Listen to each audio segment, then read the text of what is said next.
KDKR Decatur, Dallas, Fort Worth. KYJC Commerce. KMWC Bethany. Portions of KDKR programming do not necessarily reflect the views of this station, its management, or staff. Prudent Money with Bob Brooks is sponsored by the Prudent Money Foundation on 91.3.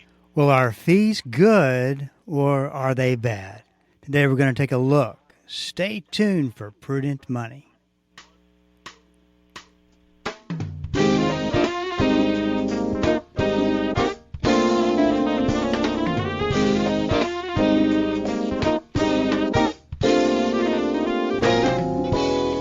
Good afternoon. This is Bob Brooks, and you are listening to the Prudent Money Radio Show. Thank you so much for joining me today. You know I do appreciate it. Listen, if you've got a question for me, you need some advice on something, you need some information, you can always go to the website at www.prudentmoney.com, where you do have two choices. You can either send me an email. Sometimes emails will take care of the question. And then it may be a little bit more of a complex question. You need to schedule some time, maybe a phone call. You can do that online as well. All of that's available to you just for listening to the program, and there are no charges, no cost or anything. So go check it out. It's our way of helping out and providing a resource for you that I think is desperately needed today. People need advice. People need to know that they're doing the right things, that they're going down the right roads, that they're not wasting their time. And that's one of the things that is the real big downfall to bad advice, is that you lose so much time. And we want to help you avoid doing that. So go to prudentmoney.com and check out the resources there. And if you got a question, once again, get in touch with us. Let's talk a little bit about a question that I had came in. And it's really, it comes down to fees. It says, Dear Bob, I have a REIT, which is a real estate investment trust, just considered an investment, that is being moved from one account to another account. The advisor is wanting to charge a management fee on the account. I have a hard time justifying a fee being charged, considering that the investments don't do anything. What are your thoughts? Let's talk a little bit about this, because generally speaking, REITs, or real estate investment trusts, are pretty much self-contained investments. Don't really need to do anything to them. You don't sell them because they're not liquid. You really can't buy any more of it because it is what it is. They're kind of they get to a point where they're the in-between stage, where they're growing, they're paying good dividends. Then they start to get ready for what's called an IPO. Then they go public, and you can buy, instead of having shares in the REIT, you have stocks. They transfer into stocks. So this is the problem that I see today, and it's kind of the response by the financial advisor community. That is, all the regulations that are coming out on how advisors treat their clients, take care of their clients, charge fees, and whether it's in their best interest or not. And so we have turned into more of a fee-based type of industry. And so we're charging fees on everything. And there's just some rules of thumb that you want to use as a litmus test to see if it does make sense to charge fees. In this particular situation, let me go ahead and say this. I, along with the listener, can't find any valid reason to charge a fee on a real estate investment trust, since it's not doing anything. If it's just going to sit there. And the worst part about it is the listener is going to have to write a check out of her own bank account to cover those fees, because there's no cash in the account. So it is kind of an interesting situation. So the first rule of thumb is that if you're going to move money and you're going to charge a fee against it, it's got to be more than a parallel move.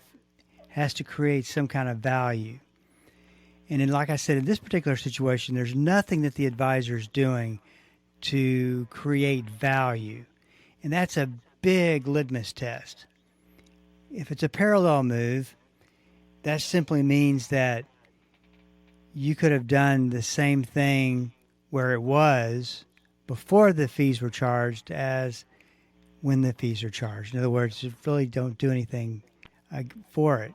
It's just like, I'll give you a great example, is buy and hold investing. There are advisors who are charging fees on funds that, or stocks, that aren't going to be touched for the long term, that will never really be sold. And like I said, they're charging fees against that.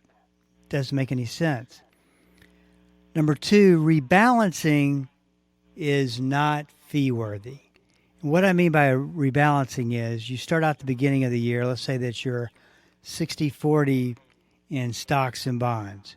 60% stocks, 40% bonds. By the time you get to the end of the year, you want to do a rebalance and move it back to 60-40, because what ended up happening, let's say in this particular situation, is that stocks lost money and bonds made money, and they were 50-50 by the end of the year, and you want to change it back to 60-40.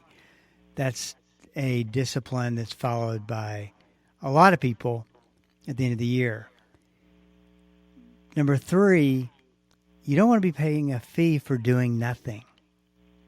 Like I said, no value being created. And number four, and this one's what you've really got to be careful about, and I've heard of these situations happening a lot here as of lately, is that you get a phone call or an email from your advisor stating that you have a new service and that you're going to actively manage the client's investments. So you're going to manage, and because since you're going to be involved in the management of the investments, this is the fee you're going to charge for that. And at the first, I think people are kind of relieved. They want a little bit more active approach, not just buy and hold. You have a lot of risk, a lot of things going on that make you feel a little nervous maybe. So you think that's a really good idea. Managing money is a huge learning curve. And you want to be careful not to be on that beginner's learning curve unless there is, and in some cases there is strict supervision, and you have somebody who's been doing it for a very long time who's really making the decisions.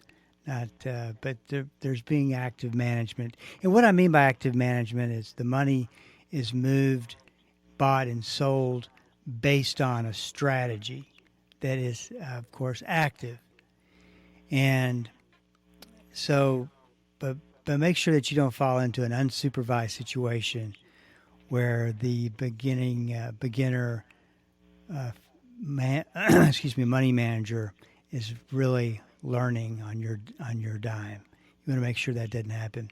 This is Bob Brooks, and you are listening to the Prudent Money Radio Show. Thank you so much for joining me today. You know I do appreciate it. If you've got a question for me, we've got what I call the advice portal on prudentmoney.com. Just go to where it says ask a question, and we can give you advice, answer a question about what are your options, what something means. If that's not enough, you can always sign up to get a phone call. I do reserve a certain amount of time each week to do that, and we can get you taken care of that way. Sometimes an email just doesn't quite do it, so we need to use a phone call. So that's off the website, www.prudentmoney.com. Also, haven't gotten things set up yet, but working on it. There's a lot of questions going on right now. We are going to crank out a webinar that we're going to do, I think, the last week before the elections to kind of get your head straight, understand what some things are being said, what makes sense, some moves that you might make, and we're going to go through what I'm calling the top 10 questions you should be asking. And these are simply the questions that I'm being asked and that I'm covering with people. So we'll talk way more about it here in the next week, and you'll definitely want to sign up for it. And you'll find more information about that when we get it all posted. Not yet, but probably by the end of the week at prudentmoney.com. I had another email come in today. Listeners in retirement has been using the bank 5% CD and wonders what he can get if he doesn't go by the way of a bank. One of the great untold stories, and I think that it kind of remains untold because people just, and we've talked about this, people just don't seem to trust, and I'll say the bad word, annuity, but fixed annuities are outperforming banks in a big way. You can get not just 5%, but this is as of the last time I looked, which was this week. You can get 5.45%, and you can actually lock that in guaranteed for 10 years. Still a very great way to use conservative investments, and especially when the bond market, we're going to be talking about the bond market on the other side of the break. But with bonds not being such a great place to be, it offers a good opportunity for conservative interest guarantees. Hey, this is Bob Brooks. We're up against the break. Stick around. I'll be right back.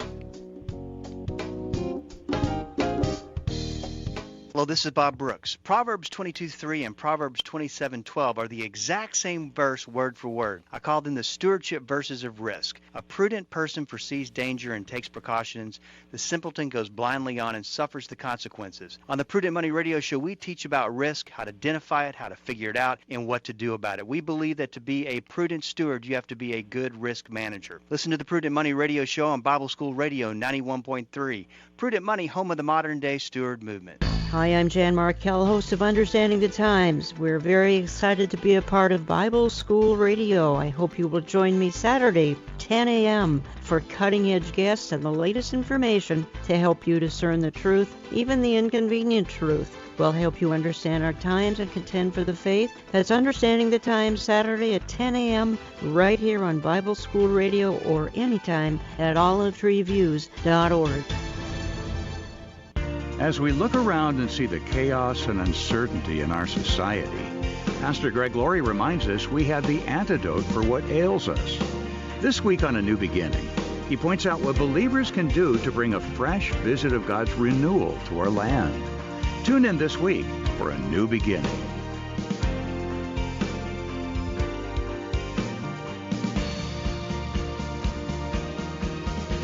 A New Beginning, weekday mornings at 7:30. Welcome back. This is Bob Brooks, and you are listening to the Prudent Money Radio Show. Thank you so much for joining me today. You know I do appreciate it. You know, we talk a lot about banks and the things that they do, the things they try to pull over the customers' eyes, and quite frankly, the abuse and fraud that has been found in a lot of your big banks. And the question that I get quite a bit is, at what point do you change banks? We've talked about many times Wells Fargo and the trouble that they stay in and that they remain in. And it's always interesting to me because I get all these regulatory emails to talk about when banks or other companies break the law And it just seems to be a fresh story about Wells Fargo. So the question that I get is, should I move my money out of that bank? Complicated question, complicated answer, because it's a complicated process. You've been at a bank for a long time. You know how everything works. You get your checks deposited or your Social Security checks deposited. And, just absolutely what an unbelievable hassle to change banks. I would say that your confidence would have to have eroded so much that you've gotten to a point to where you just can't imagine being a customer of that bank anymore. So I'm not saying, as far as Wells Fargo goes, yeah, definitely you should get your money out of that bank. I'm not saying that at all. Does it still work for you? I think that's the question. Is the customer service still good? And even then, I don't even know if customer service went downhill. Maybe so. I mean, so many things now are done electronically that you don't really have to deal with people. That's kind of sad, isn't it? But the way things are going, you may have a good relationship with a branch office. The technology, we talked about Bank of America and how their technology seemed to fail them, which is a little bit concerning. As far as safety goes, and we talked a little bit about this last week, there were 5 banks that failed in 2023. And none of those banks, their customers, lost any money, from what I understand. So in other words, another way to put that is FDIC insurance never had to kick in. The bank covered everything. The government covered everything. Now, is that going to continue on? I don't think that they can do that if we had a massive amount of banks go under. But, and I don't say that to insinuate that that's going to continue to happen. I think you should still follow the FDIC rules as far as how much you commit to a bank and hold at a bank, and not violate those rules. But it's kind of one of those things where the government is very much aware of the confidence of consumers, and they're going to do whatever they need to. Can you imagine if there was an enormous amount of money that was not insured in any of these banks, especially, I'm going to guess, it was either Silicon Valley Bank or Signature Bank. One of those was a top 15 bank, large bank. And just imagine if there was people who had losses above $250,000. But that didn't happen, and they covered everything. And boy, when they do stuff like that, and it's kind of they sweep that under the rug, doesn't get very much press. It makes me wonder, what is it that they're seeing? What is it that is keeping bank regulators up at night? Now, as far as the overall safety, I think that the big banks are generally, safe banks to be at. Not that one couldn't, in fact, there are certain banks that the government relies on quite a bit, like J.P. Morgan and Chase, that I can't even imagine the government allowing them to go under. What I'm more concerned with is your regional-sized banks and your small banks, because they have the most exposure to commercial real estate, which looks like is heading for a real problem starting next year. I can't remember the exact number, but it was an enormous amount of this debt's coming due, and you've got a high percentage of these buildings that are having vacancy problems and are financially hurting. So it's going to be interesting to see how that plays out. But that's a 2025 deal. I haven't really heard a whole lot about what's happened in 2024 yet, but there was about $100 billion worth of worth of commercial real estate that was coming due.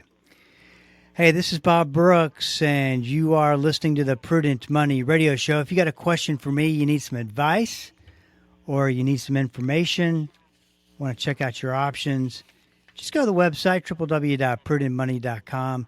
Love to get your emails, and or you can sign up for a phone call. Never a cost for that, and priority is to get you information. So that's all at the website, www.prudentmoney.com. I came across an interesting strategy that I never considered before. And someone came to talk with me about their investments. And, we talk a lot about diversification and spreading money over different types of investments. Some people get that confused with number. You can have 10 different stock funds and money spread over all 10 of them in your 401k plan. But the problem is that you have no diversification because you're invested completely in stocks, 100%, versus different types of investments broken up and money divided between them. Big difference. Very big difference. This was what this gentleman was talking about, was that he was looking to further diversify his investments by diversifying his advisors.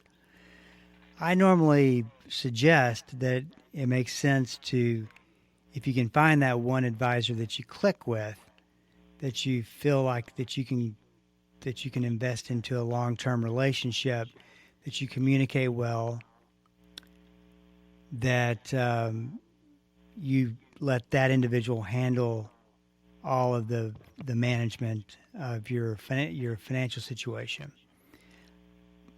Bias alert, I do have a little bit of a bias for that since I am a financial advisor.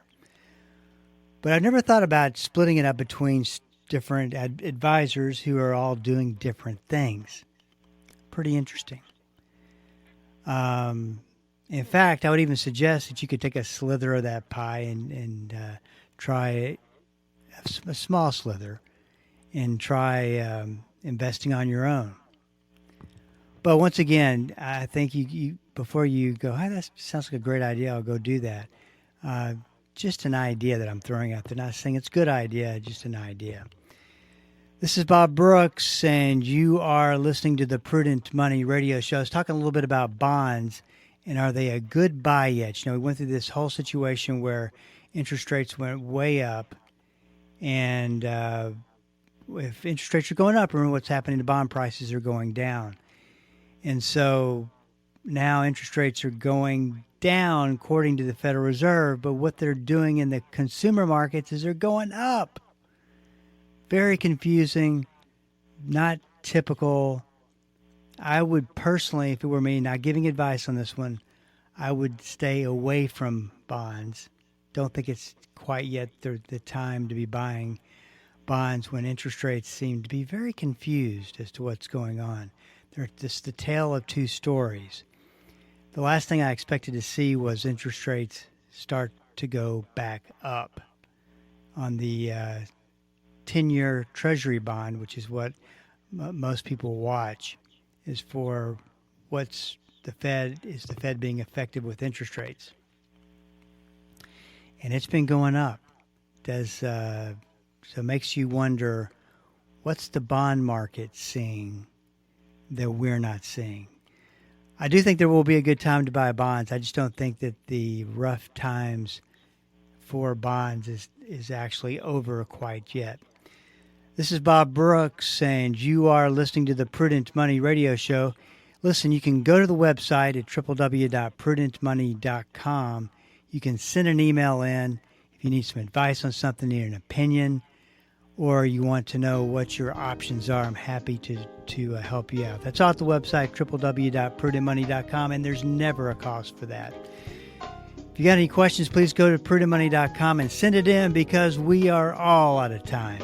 Till we do meet again next time, keep the faith and have a great rest of the day.